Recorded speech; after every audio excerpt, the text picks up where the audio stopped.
Hello, my Panda Pals, and welcome back to the channel. Today we are going to be talking The Other Way, Season 6, Episode 7. So everyone, hop aboard so we can get started.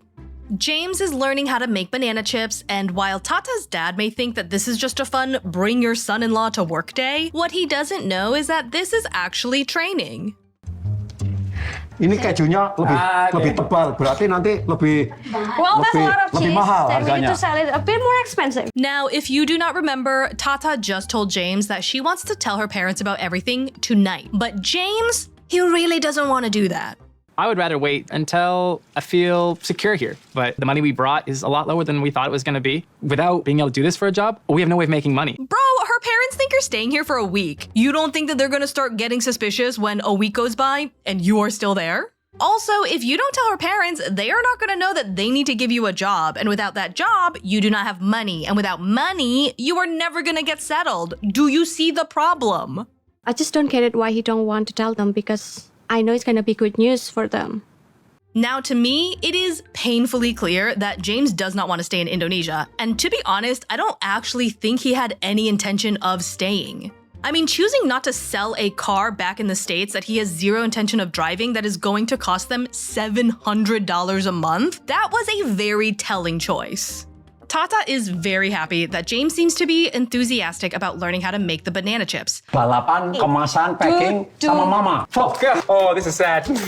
Yeah. I hate losing. I'm very competitive. That is interesting, considering how much you suck at the game called life.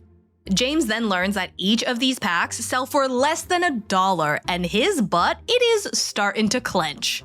His profit is so minuscule.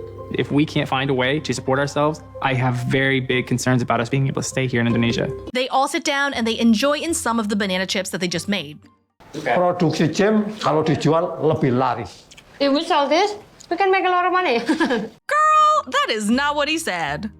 James is very confident that they are not going to be able to make a sustainable living doing this. Jam produksinya lebih banyak. That leads into a conversation we could have with them. So do you want to have that conversation now? Tata finally makes the reveal that they are both planning on moving to Indonesia and that they are going to be staying in their house, and her parents are very okay with this. They are shocked that James even wants to move here, but her mother definitely wanted Tata to come back home, and her father is very pleased at the prospects of James continuing to help with their business. James asks her parents if they think he can make enough money to pay their $700 a month car payment back at home because they still owe $15,000 on it.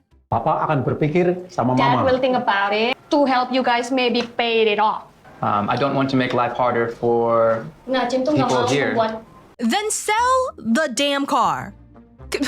Just try to make a plan that doesn't absolutely f***ing suck. It is so painfully clear to me that James has never had to deal with the consequences of his actions. And to be honest, I don't actually think Tata has either.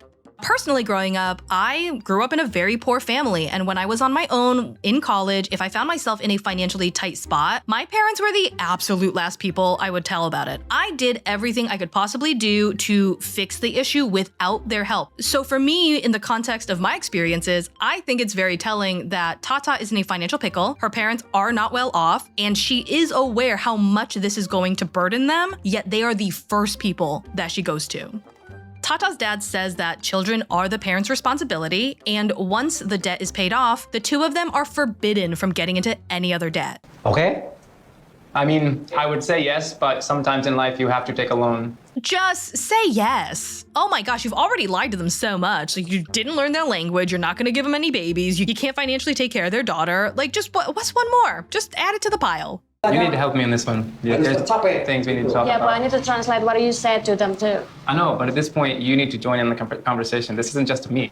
I do agree, I think everyone should be a part of this conversation, but I just want to point out that on a regular basis, James has shown that he does not care about Tata's opinion when it comes to making decisions for the both of them. So it's very interesting to me that the decision making is a James thing, but bearing the consequences of those bad decisions is a James and Tata thing. James is like, dude, can you talk to your parents? And Tata's like, I'm trying, but I have to translate what they say, what you say, back and forth. And so James is like, okay, then stop translating. I'm gonna shut up and you can take over and talk to them.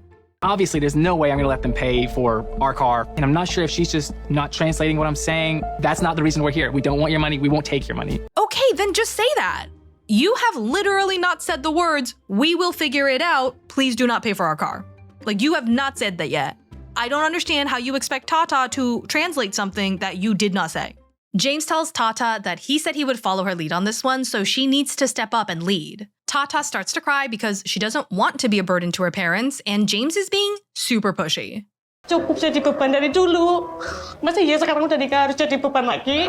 Kamu kan punya anak, harus tanggung jawab gitu. Nanti yang membalas kamu anak-anaknya.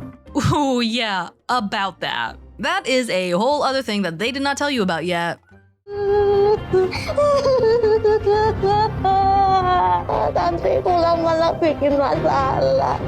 Tata's dad has her kneel before her mom and kiss her feet and beg for forgiveness. And I know that this may seem like it's coming out of left field, but I honestly think Tata's father knows that something is going on that they are not telling them about, and it's weighing very heavy on Tata's heart. So he's basically giving her an avenue to try and repent and lighten that load. I have no idea what's happening anymore. I don't know even why she is so upset right now. I feel very alone. God, I'm confused. It is so annoying to me that James is like, I don't know why she's upset. Because for me, it's incredibly clear why Tata's upset. Besides the fact that James does not include her in any of the decision making, Tata has a lot going on in her mind, revolving around her family and her obligations to them. She is the youngest child. Culturally, she's supposed to take care of her family, but she got married and she feels like she abandoned them to go to the States. And now she's back in Indonesia and telling her parents that they have to continue to financially support her. She's married to a man who promised her family that he will give them grandchildren, learn their language, and financially take care of their daughter. He has fulfilled 0 of those promises, and she knows that he doesn't actually even want to fulfill any of those promises. She feels like she is a continuous burden to her family and that she keeps having to reveal these things that are just going to make them more and more disappointed in her. That is why she's upset. That is, I don't understand how he can't see any of that. Say hello to Sean. Yeah, I'm not your typical Irish man. I don't drink alcohol. I don't burn in the sun. I get a nice tan. And I like American Italian MILFs. That is right, ladies and gentlemen. His kink is when an American Italian MILF says, coffee. Gives him a real stiffy. Now meet Joanna, a 43-year-old Long Island mother of 2. She works as a psychic healer and is apparently a terrible cook. Sean had mentioned that he was interested in getting a reading. I could not lock into this man's energy for that is my telltale sign. This may be a little bit more than you think it is. Joanna is getting ready to have her sons meet with Sean for the very first time. What if me and him don't get along?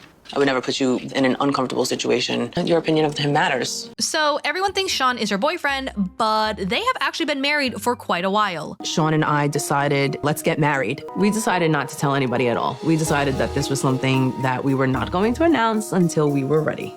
Damn! So you guys have been married for 2 years and you've told nobody? Why? Like, I know that they said that they will tell people when they are ready, but I feel like if you are in a place where you are not ready to tell people about your marriage for 2 whole years, then you weren't ready for the marriage. Like, what do we do? Do we just be like, hey, kids? No, they don't get offended, you know. I know. It is a new day in Iceland, and Ingy gives Corona a traditional Icelandic wake-up call. I am just kidding. It is a national holiday called Bun Day.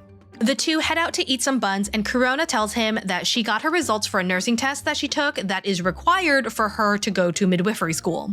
If I didn't pass, then I don't know if I can stay. Yeah, we'll figure that out. Yeah, like, I'm not joking. I would have to go back home to the States. Yeah, figure it out. Thankfully, they do not have to be in a position to quote-unquote figure it out because Corona has passed. Now that I passed my test, I need to get my nursing license here in Iceland, and I need to get into midwifery school. Yeah, just take it step by step, babe. Ingy honestly is pretty nonchalant about the whole thing, which is definitely getting on Corona's nerves. I think you've only seen me in, like, vacation mode almost. You've never seen me, like, In work mode. in work mode. You've been doing this whole soft partnering thing, which means that he's not even getting vacation Corona. He's just getting a whole different person. I don't know if I've really, like, told you necessarily, like, how big of a deal all of this is. Corona explains to him that this move was a huge deal, and she does not think that he understands the magnitude of the decision that she made. I think it was my 4th time applying that I finally got in to Penn. They only take 10 or 15 out of probably 10 or 15,000. Damn. That is insane to me that she had to apply for this program 4 times. She finally got in. It has a 0.1% acceptance rate, and she gave it up for a guy who she has not even been her real self with. Like if I were to talk to myself like 5 years ago, oh, you're moving to Iceland to be with some freaking white dude, I would punch myself in the face. All right. This was a wild decision, regardless of race. Ingy tells her, well, if she doesn't get into midwifery school here, then she can just take a semester off and go back to UPenn next semester. And Corona is like, no, that's not how it works. I gave up my spot. That spot is no longer mine.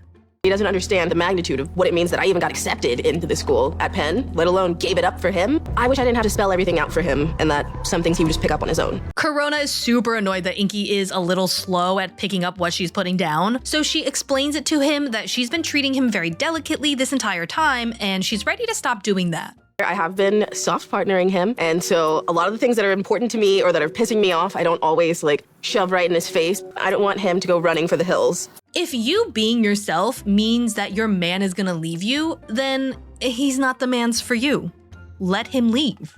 There have been some times where like legitimately I wanted to pop the off on you, praying mantis bite your head off. If you pop up, I'm just gonna try to make you laugh. That's a mistake. That is facts. Like me, if I am mad at you and you try to make light of the situation and joke around, that will piss me off so much more. I'm still gonna keep soft partnering the out of you, All right.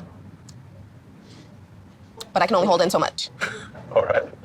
Dempsey apologizes to Statler for telling her to fuck off and says that she just wanted them to be happy and excited for this new journey.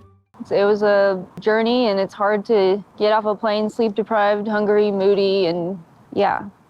Statler accepts the apology. She does not apologize in return, and she tells us that she just wishes Dempsey could see it from her point of view, that she gave up everything to move into a van, and she is so overwhelmed with how quickly everything is happening. There's Dempsey just like, yay, van life, day 1, we're getting started, excitement, yay! And I'm just like, The van arrives, and Dempsey is so surprised at how big it is. Statler does not agree. Wow, there's quite a lot of space in the kitchen. this is the bathroom. Statler is still very anxious, but it is helping that the van is a lot nicer than she originally expected. This is nice, this is very nice. I think I can live here. Finally seeing the van put my doubts to rest. I'm happy, are you? I'm super happy, yeah. Yeah, it feels nice.